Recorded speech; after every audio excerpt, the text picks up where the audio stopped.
Vous êtes chez Dimbi TV News. Abonnez-vous sur Dimbi TV News. Abonnez-vous sur Dimbi TV News.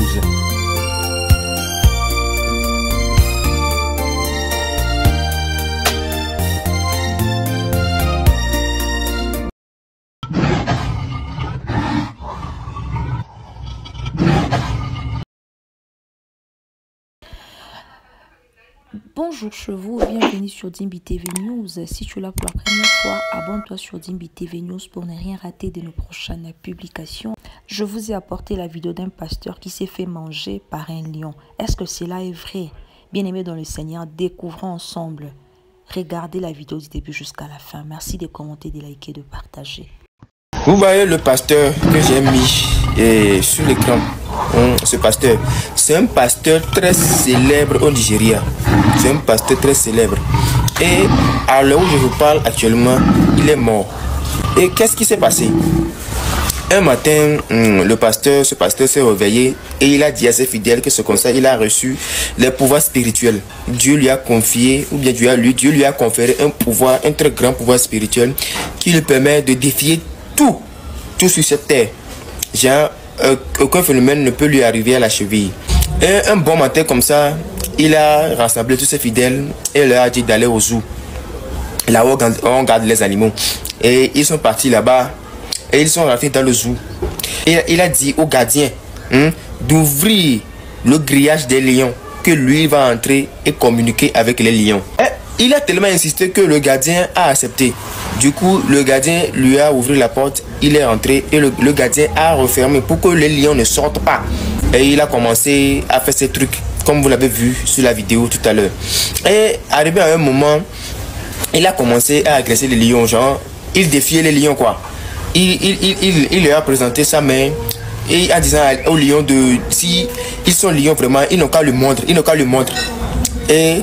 Et subitement, une lionne a attrapé sa main. Et quand le sang a commencé à sortir, les autres lions ont senti l'odeur du sang. Et c'est là qu'ils ont commencé à attaquer le pasteur. Ils ont commencé à attaquer le pasteur. Et le pasteur a commencé à crier et demande de l'aide. Et dit où est passé le gardien du zoo des fidèles. Le pasteur a été dévoré de la tête jusqu'aux pieds.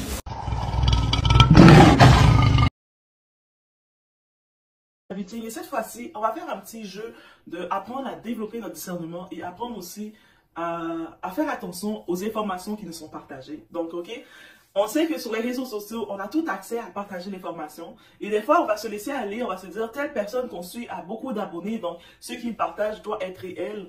Et on va foncièrement y croire et tomber dedans dans le panneau. Donc, cette vidéo, c'est juste se rappeler que c'est pas parce que la personne soit peut avoir beaucoup d'abonnés peut dire la vérité. Et il y a une information, une petite histoire qui s'est passée, un événement qui s'est passé. En tant que tel, il y a eu une manipulation d'images clairement qui s'est faite, des histoires qui sont venues, et même les histoires sont venues qu'on a même mis un peu l'église dedans en disant que c'est un pasteur le fameux pasteur qui est allé, qui voulait reproduire l'histoire de Daniel. Vous savez, Daniel qui avait été jeté dans la fosse aux lions dans la Bible. Et lui, il a décidé de dire qu'il est venu avec un super pouvoir. Et avec son super pouvoir, il pouvait aller voir les lions et les lions n'allaient rien le faire parce qu'il était plus fort qu'eux.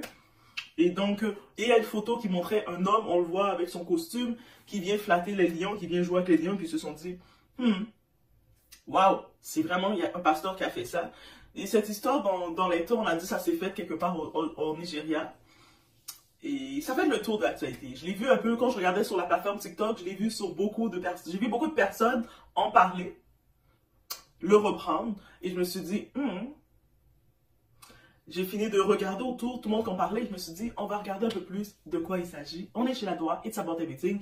Le discernement, on l'a pas naturellement, on apprend à le développer. Pour ce faire, on se pratique, on fait des exercices comme ça. Et c'est justement ça que je vais vous montrer concernant la manipulation de l'information qu'on reçoit. Et même quand on reçoit une information, même si ça a l'air que, mais il y a 10 000 personnes qui l'ont vu, qui l'ont liké, ça ne veut pas dire que c'est vrai pour autant. Vous allez faire plus de recherches, oui, mais vous allez être à jour. Vous allez voir maintenant dans les actualités, je vois une nouvelle sur peu importe les réseaux sociaux où l'information vient de tout le monde. Je vais toujours prendre le premier, quand j'ai fini de voir l'information, je vais aller chercher aussi de mon côté les autres faits de cette information. Des fois, si c'est une photo, on peut faire le renversement de l'image pour essayer de retrouver est-ce que la photo a été prise quelque part. Je vous conseille aussi de le faire, que ce soit même, des fois, vous serez surpris. Vous savez, il y a des gens même que vous rencontrez en ligne et puis qui peuvent prendre l'image de quelque chose d'autre. Ou des fois, ils peuvent prendre le décor de l'image. Ils peuvent prendre le décor de l'image et implanter leur photo dessus. Et là, vous rencontrez quelqu'un, vous le voyez qui est dans un beau restaurant, mais finalement, vous reconnaissez l'endroit du restaurant, mais finalement, cette personne n'est pas dans ce restaurant-là. Cette personne vous dit qu'elle est dans tel pays et puis vous montre tel restaurant. Donc, vous voyez, donc tout ça, c'est des astuces que je vais vous inviter à l'utiliser de temps en temps. Pourquoi? Ça va vous éviter souvent, on n'est pas à l'abri des arnaques et quoi que ce soit, mais ça va déjà vous donner une longueur d'avance, déjà de moins propager les informations. Et je suis allé sur le site BBC News, vous allez voir les captures d'écran. J'ai tapé pasteur, comme le titre que je voyais un petit peu, qui avait l'air d'être l'histoire qui était racontée. Pasteur avec lion. On peut sur Google, on peut taper un peu toutes les mots, ça va coller ensemble. Et ça m'a amené tout de suite au premier article de BBC News. Ça dit, Pasteur Daniel, les affirmations selon lesquelles un prédicateur chrétien a le pouvoir de dompter les lions sont fausses. On voit la fameuse photo, justement, qui circule sur les réseaux, sur TikTok, un peu partout sur les réseaux. Et l'article a été mis, donc, a fait le tour depuis en octobre 2023, en 2025. Donc, ça fait déjà 2 ans, près de 2 ans, que cette histoire-là avait été montée. Et là, vous savez, des fois, une histoire peut être montée et elle prend un certain temps pour devenir virale. On monte ici. Une vidéo montrant un homme en costume caressant 3 lions a été largement diffusée en ligne dans plusieurs pays africains. Mais elle ne montre pas un pasteur faisant la démonstration de son pouvoir de dompter les lions, comme l'ont prétendu de nombreux Internet. Donc, on voit déjà dans le changement d'information, parce que nous, notre cerveau enregistre ce qui sont enregistrés, que ce soit du côté visuel, quand on voit quelque chose, on voit la vidéo, qu'un monsieur costumé en train de flatter le lion. Maintenant, dans nos croyances à nous, surtout si on est chrétien, on va se dire, et puis on voit le monsieur costumé, certains vont ajouter, mais si c'est un costumé, c'est sûr que ça doit être un pasteur. Et puis ça va créer, ça va ajouter une dose, que ils vont dire, c'est un pasteur qui est venu prêcher au lion. Bref, c'est de là que c'est parti. Donc, en effet, dans le court-métrage, on voit un homme en costume bleu. Un instant, oh. Dans le court-métrage, on voit un homme en costume bleu jouer avec les lions et à un moment donné mettre sa main dans la gueule de l'un d'entre eux. Donc, on le voit. Et à l'extérieur de l'enclos, une petite foule observe la scène, certains filmant en prenant des photos. C'est sûr que oui, c'est une scène incroyable. Donc, on voit quelqu'un qui est costumé. Habituellement, les personnes qui travaillent dans le zoo, qui travaillent juste avec ces animaux, ils ont leur costume, ils ont leurs vêtements appareillés pour ça. Donc, on le voit qu'un costume, c'est sûr que ça attire l'attention. Et bien entendu, de nombreuses affirmations se sont répandues en ligne selon laquelle il s'agirait d'un pasteur d'église recréant l'histoire biblique de Daniel dans la fosse aux lions afin de prouver ses pouvoirs à ses fidèles. Le pasteur Daniel a amené les membres de son église pour leur montrer que rien ne peut arriver à un homme de Dieu, a écrit un blogueur nigérien sur Instagram. En effet, la vidéo a été largement partagée ces derniers jours au Ghana et au Nigeria, mais semble provenir de Somalie. Donc, ça a été partagé. Déjà, dans cette histoire-là, on parlait que l'événement a eu lieu dans un zoo au Nigeria, mais semblerait-il que ça s'est passé en Somalie, même pas au Nigeria.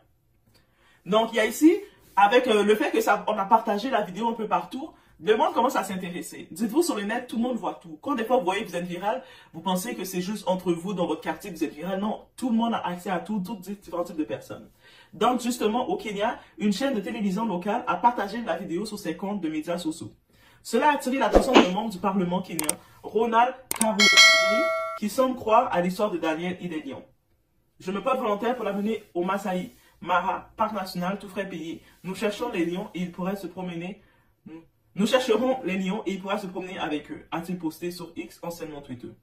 Donc lui, c'est quelqu'un du Parlement, donc c'est l'information, ça va à partout, toutes les chaînes, ça se véhicule partout, et lui s'est dit, waouh, l'homme a vraiment, le pasteur a vraiment été capable de dompter les lions grâce à la parole, parce que et puis on imagine que cette petite histoire a pu faire beaucoup de gens se dire, mais moi aussi je veux devenir chrétien suite à cette petite histoire. Maintenant, qui est l'homme dans la fosse aux lions? Donc, qui est l'homme dans la fosse aux lions? La BBC a identifié l'homme et il ne s'agit pas d'un responsable d'église. On comprend? Ce n'est donc pas un responsable d'église, ce n'est pas un prédicateur, ce n'est pas un pasteur, rien de tout ça. Grâce à une recherche d'images inversées, nous avons trouvé sur YouTube un reportage datant de 2021, filmé dans un parc touristique de la capitale somalienne, Mogadiscio, dans laquelle un enclos correspondait à celui où se trouvaient les lions de la vidéo virale. Nous avons également pu déterminer que l'homme interviewé dans la vidéo précédente, Mohamed Abdirham Mohamed, était le même que celui de la vidéo partagée dans toute l'Afrique ces derniers jours. Il est gardien de zoo et travaille au parc depuis plus de 8 ans. Est-ce qu'on voit? Oui, l'habit change. L'habit ne fait pas le moine, mais l'habit donne des illusions, n'est-ce pas? L'article mentionnait un parc touristique à Mogadiscio, sur qui, en recherchant le nom sur TikTok en Somalie, nous a conduit à un compte où la vidéo originale avait été postée. Donc oui, en tapant le nom du parc Mogadiscio, on peut voir que la vraie vidéo qui se passe en Somalie est postée. Et puis il existe d'autres vidéos de Mohamed avec les lions. La plus ancienne ayant été publiée en mars cette année. Donc en mars 2025, il avait posté, c'est la plus cette vidéo-là. Et ça, cet article-là que je lis, ça date de 2023.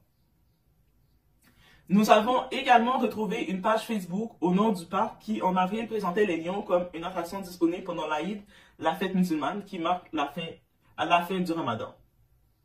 Monsieur Mohamed, l'homme qui caresse les lions, s'est entretenu l'année dernière avec Mohamed Abdias de la BBC Somalie. Il a déclaré qu'il avait dressé les lions dont il s'occupe, y compris les lions et les serpents, et qu'il considérait désormais qu'il pouvait les manipuler en toute sécurité. Est-ce qu'on voit la différence? Donc, vous savez, les animaux sont très comme l'humain, comme un enfant qui est élevé par son parent. Il va avoir une certaine redevance envers son parent, dans la normalité des cas. Mais lui, il dit, il a dressé ces lions. Ces lions qu'on voit là, c'est comme ses petits. C'est lui petit, il les a nourris, il les a donné sur le lait, il les a dressés. Donc, eux autres, les lions le reconnaissent. Que lui, il porte son costume ou qu'il porte sa tenue de zoo, qu'il porte quoi que ce soit, il a accès d'entrer vers eux. Ils vont rien le faire. Ce sont ces petits. Et de la même façon qu'ils dressent aussi les serpents. Donc, c'est pas un pasteur, quelqu'un qui va dire, j'ai eu du pouvoir, je viens et puis vous allez rien me faire. Donc, au cours aussi de l'entrevue accordée à BBC Somalie, il a joué avec un python, mettant à un moment donné la tête du serpent dans sa bouche, sous les cris des personnes choquées. Des gens qui l'entouraient. Donc, il était dans l'entrevue, il avait un gros python. Les pythons, ça pèse c'est lourd là, c'est des kilos là, c'est gros un python. Ça mange des choses un python. Et lui, on le voit que le gros python, déjà, c'est impressionnant. Mais lui, ce python-là, c'est lui qui l'a fait grandir. C'était un petit bébé, une petite pieuvre comme ça, une petite chose. Il l'a fait grandir. Donc lui, il n'a pas le même aspect. Et puis, M. Mohamed a déclaré qu'il avait appris tout seul à élever et à prendre soin des animaux sauvages et qu'il avait confiance en ses capacités. Ils sont inoffensifs, ils sont comme mes enfants, a-t-il déclaré à BBC Somalie. Il n'est cependant pas rare que des lions et d'autres animaux en captivité s'en prennent à des personnes. L'année dernière, un homme a été déchiqueté à mort par un lion après avoir grimpé dans l'enclos d'un zoo à Accra, au Ghana. Donc, en regardant cette information, on voit complètement l'histoire changer. On comprend que l'histoire qui est remontée, qu'on voit beaucoup d'influenceurs, de personnes avec des grosses plateformes qui reprennent l'histoire et puis qui rajoutent le drame dans l'histoire en disant il y a un pasteur qui a eu une révélation et puis dans sa révélation, il a dit que rien peut l'arriver, il va tout conquérir. Il a amené les gens de son église avec lui, ses fidèles. Ils sont venus dans le zoo, il a demandé la permission à la sécurité d'accéder, de rentrer, de pénétrer l'enclos où il y a les lions. Et finalement, on l'a laissé. Il a pu rentrer voir les lions et puis commencer à les caresser. On voit pas les photos que les lions l'attaquent. Parce que les photos, dans aucune des photos, les lions ne l'ont pas attaqué, Monsieur Mohamed. Donc, Monsieur Mohamed, ces lions-là, il travaille, il les a vus grandir. C'est-à-dire, les lions, quand on le regarde, il est leurs parents adoptifs. Il les a fait du bien. Et c'est ça, là, avec les animaux, ils ont cet instinct-là. Les animaux, ils ont une âme aussi. Donc, ils reconnaissent quand quelqu'un les a fait du bien. Donc, c'est pour ça qu'en arrivant dans l'enclos, il est en sécurité. C'est sûr, maintenant, quelqu'un d'autre qui viendrait, qui serait vraiment venu vers eux dans leur état, on ne les aurait pas laissé passer. Parce qu'on ne les laisserait pas passer. Donc, bref, en faisant cet exercice-là, j'avais à cœur de le faire avec vous, c'est justement vous amener à faire ce discernement-là. Parce que des fois, on est envahi, on reçoit beaucoup d'informations de partout, et puis on commence à repropager de l'information qu'on a reçue, et des fois, finalement, ça se tourne que c'est complètement pas ça. On va reprendre l'histoire, il y a ça qui s'est passé, mais finalement, c'est pas ça du tout. On voit déjà l'information, on a dit, ça a eu lieu dans un zoo au Nigeria. là, quand on regarde l'information, c'est depuis en 2021, le vrai reportage avait été fait, parce que avec le reverse d'image, on a pu voir que c'est en 2021 que ça a eu lieu. Et puis, suite à ça, ça a été repartagé sur une page. Quand ils regardaient sur une page 2023, ils ont vu des vidéos qui avaient déjà été partagées de cette relation. Une entrevue avait déjà été faite. Donc, c'est comme, oui, c'est facile de créer une histoire. C'est facile de créer une histoire, de prendre la photo, de prendre quelqu'un, de créer l'histoire sur la personne et de se l'approprier en disant je connais ça, je l'ai vu, ou je connais quelqu'un qui l'a vu, ou je connais telle personne. C'est très facile. Et puis en créant l'histoire, on va inventer, dans notre cerveau, c'est comme notre cerveau, de côté frontal de notre cerveau, la zone frontale de notre cerveau, parce qu'il y a les zones exécutives, on va créer l'histoire, on va s'approprier des champs en se disant que voici qu'est-ce qui s'est passé, et avec toutes nos croyances, on va pouvoir ajouter de plus. Là, la croyance qui a été, l'image qui a été retenue, il y a plusieurs vidéos sur la page qui est sortie, mais on voit l'homme avec un costume. Mais c'est clair que c'est un pasteur, parce qu'on sait que les personnes qui travaillent au zoo, ils ont un certain type d'uniforme, ils ne mettent pas des costumes. Peut-être que cet homme-là, justement, il était dans un événement, puis il est passé voir, il dit, les lions et les serpents, les pitons qu'on voit, c'est ses enfants. Pour lui, c'est ses enfants, il les a élevés. Donc, on sait le moment qu'il les a pris, il les a nourris, peut-être ils étaient déjà tout bébés pour être déjà dans l'enclos. Ils sont pas en captivité, c'est qu'il les a élevés. Il a appris à les aimer. Tu apprends à aimer un être vivant, tu apprends à lui donner de l'amour, c'est toi qui le nourris. Crois-moi, même si il grossit avec le temps, justement il était petit, il va grossir, mais il va te ressentir, il va te reconnaître. Il n'a pas besoin de ton uniforme ou pas pour te reconnaître. Peut-être la différence dépend de l'humain. L'humain peut être ingrat selon ses émotions, ses besoins, mais les animaux, ils y vont vraiment, ils y vont par leur instinct direct. Et c'est ça, l'instinct direct, on l'a reconnu, on l'a vu. Donc oui, je tenais à repartager cet exemple-là de l'information qui aurait pu être manipulée. Et c'est sûr qu'on va voir beaucoup de personnes, d'influenceurs encore une fois, qui ont des grosses plateformes et on va essayer de valider leur information à cause du nombre de followers, du nombre d'abonnés. Mais est-ce que vraiment, ils ont fait le devoir, ils ont fait l'exercice plutôt que doigt vient de faire avec vous. Donc oui, et c'est ça que je fais, que je me prends à cœur de faire à chacune des nouvelles. Des fois qu'on dit, ah mais non, c'est pas vrai ce que tu dis. Mais dites-vous que quand je vois une nouvelle, je reprends l'information de la nouvelle, le visuel, et la première chose que je fais, je fais comme ça, et je vais regarder rapidement. C'est peut-être pour ça que ça a développé, maintenant, ça m'a développé une facilité que j'y vais rapidement à trouver l'information, mais c'est de la pratique. Et c'est pour ça que je vous invite, vous êtes les deux assez, vous êtes avec moi, je vous invite aussi à développer le tout. Et même des fois, quand vous voyez que moi-même, je partage une nouvelle, même si j'ai fait mes petites recherches à moi, c'est possible que vous, quand vous allez faire vos recherches, vous allez trouver un autre lien aussi qui va venir. Donc, vous allez pouvoir aussi le partager, dire, ah, mais moi, j'ai trouvé ça, et c'est ça que ça amène. Ça amène pas de dire, on va boire tout ce que Doa dit, ou on va boire tout ce que tel influenceur dit, ou tel créateur dit. On va prendre l'information, je reçois l'information, et puis je vais m'assurer de l'information que j'ai reçue, c'est une réelle information. Ainsi, comme ça, quand vous allez vous retrouver avec vos amis, vous allez vous retrouver en souper, en famille ou peu importe, quelqu'un va venir vous dire « Hey, est-ce que tu sais l'histoire du pasteur au Nigeria qui a voulu aller combattre les lions et reproduire la scène de Daniel? » Vous allez être capable de dire « Ce n'est pas réellement ça qui s'est passé. Déjà, ça ne s'est pas passé au Nigeria, ça s'est passé en Somalie. Encore plus, ce n'est pas non plus un pasteur, ce n'est pas un membre de l'église, c'était justement quelqu'un qui travaillait avec les lions, qui s'occupait de ces lions et des pitons. Il s'appelle même encore plus Monsieur Mohamed. Il y avait une entrevue, les événements, les photos que tu te réfères, a eu lieu en 2021, en effet. Et il y a une entrevue qui est sortie sur ça. Et là, vous allez pouvoir encore plus sortir le nom du parc qui commençait à parler. Et là, le monde, ils vont prendre un instant pour regarder. Ben là, tu dis n'importe quoi. C'est sûr que ça va confronter la personne, mais qu'est-ce qui va arriver? La personne, pendant que vous donnez votre information que vous avez vue, ils vont devoir aller regarder aussi.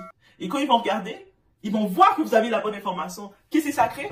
Ça va vous donner plus de crédibilité. Peu importe, non, maintenant, qu'est-ce que vous allez présenter quand vous présentez quelque chose, vous parlez de quelque chose, vous voulez présenter un produit, vous allez vous lancer en affaires, vous voulez parler d'un sujet, mais le monde va vous donner déjà plus de crédibilité parce qu'ils vont savoir que vous faites vos devoirs de recherche. Je pense à l'école, c'est ça que ça nous a appris. Des fois, on se dit, qu'est-ce que l'école nous a appris? Mais l'école, quand on nous demandait de faire des devoirs de recherche, le professeur nous donnait un sujet. Voici tel sujet, allez faire une recherche dessus, de présenter avec la page couverture, et tout ça. Mais c'est de nous apprendre à faire des recherches. Bien sûr, le monde, on disait, ah, c'est trop compliqué. Non! Le but de faire ça, c'est justement de faire des recherches, d'aller chercher des informations, de regarder, et non pas, je sais, beaucoup de personnes se sont habituées à juste copier l'information rapidement. Non, c'est de vraiment faire ces recherches.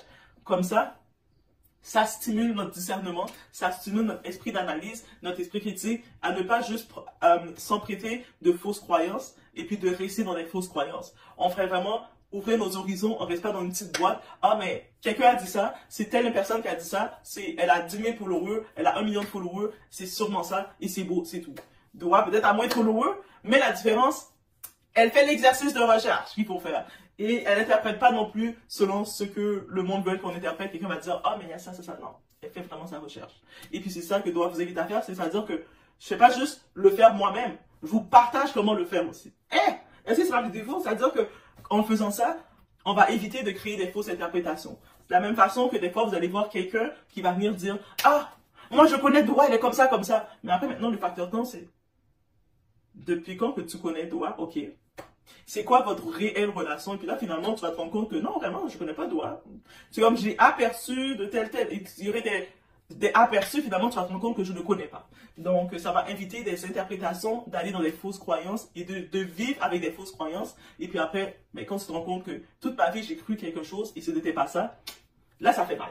Donc, voici, c'était mon exercice d'apprendre à éviter de grandir avec des fausses croyances. Et surtout, on a accès, tout le monde peut partager l'information. On est dans cette ère-là, tout le monde partage l'information. On est toutes là, on a tout accès de vouloir, on peut tout présenter l'information. Maintenant, il suffit de filtrer un peu pour pouvoir éviter d'avoir un bagage de n'importe quoi. Alors, vous avez tous écouté comment ce que la dame nous a expliqué. C'est faux, c'est une image datée de 2023. Donc, le pasteur vit bien, il n'est pas mort. Arrêtons, hein. Vraiment, merci de commenter, de liker, de partager. Que le Seigneur nous bénisse